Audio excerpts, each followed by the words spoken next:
Бул Центр солидарности уюму буга чейин дагы ушундай иш-чараларды өткөрүп келген. Бүгүнкү күндө мынакей биз Нарын областына дагы келип калдык. Бүгүнкү биздин жыйындын чогулуштун негизги максаты бул майып адамдардын укугун коргоо, ошондой эле аларга карата кандай кепилдиктер мамлекет тарабынан көрсөтүлмөкчү.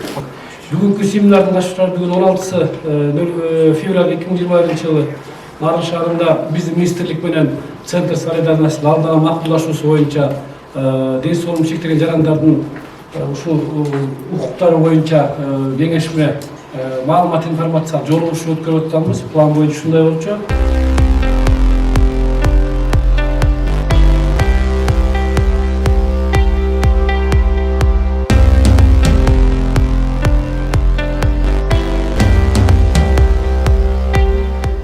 Негизи ошо бүгүнкү иш-чара боюнча ошо майыптыгы бар адамдардын эмгекке укугу боюнча экен бүгүнкү семинар.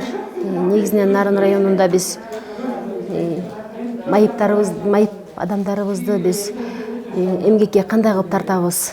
Бизде саламаттык сактоо мекемесине, билим берүү мекемелерине, ушундай мекемелерге биз тартып келебиз дайыма.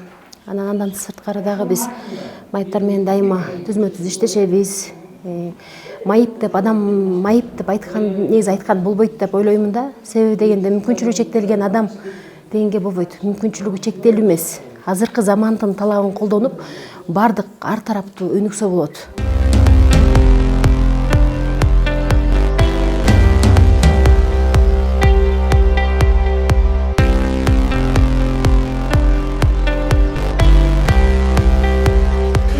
Бүгүнкү ошо кеченин негизги максаты ошол мүмкүнчүлүгү чектелген адамдарга ошол маалыматты, алардын укугу, аларга кандай кепилдиктер мамлекет тарабынан көрсөтүлмөкчү, ошол тууралуу кеп болот. Мен ойлойм ушул алган маалымат алар үчүн кандайдыр бир салымын кошуп берели деген оюм бар. Быйыл 2020 жылда айтсам 7 квота бекитилген. Андан сырткары бизде жана азык түлүк программасы деген бар. Жана всемирный продовольствие программа боюнча бул боюнча дагы жылдын башынан бери жана жеке ассистенттерге 108 жеке ассистенттин дайындалгандары окутулду. Коомдук жумушка тартылышат. Район боюнча былтыр 3 адам коомдук жумушка тартылды. Ошо ден соолугу чектелген жардамдар. Майып адам деле мейли кайсы группа болсо деле иштөөгө укугу бар экен да. Анан ошону билбейт экен да. Семинардан жакшы бир маалымат алгандан мен ушуну жана майыптуулугу бар адамдарга жайылтам деп ойлойм. Алардын укугун мындан ары коргоганга болчу сурап иштеп бере алам деп айтат. Нарын облустук ден соолугу боюнча мүмкүнчүлүгү чектелгендердин өмүр шамы коомдук бирикмесинин жетекчиси болуп иштейм. Ачылганыма 6 жыл болду. Жалпы коомдо 58ден ашык адам бар. Анын ишке жарактуусу бар, жараксызы бар. Баягы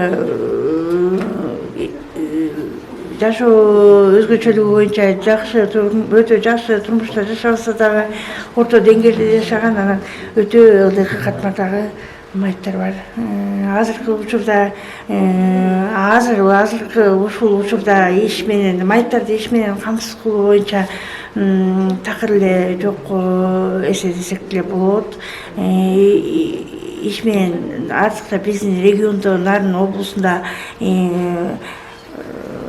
6 санаман полноценный бир эмес 2 диплому бар жаштар отурумун иштей албайт азыр.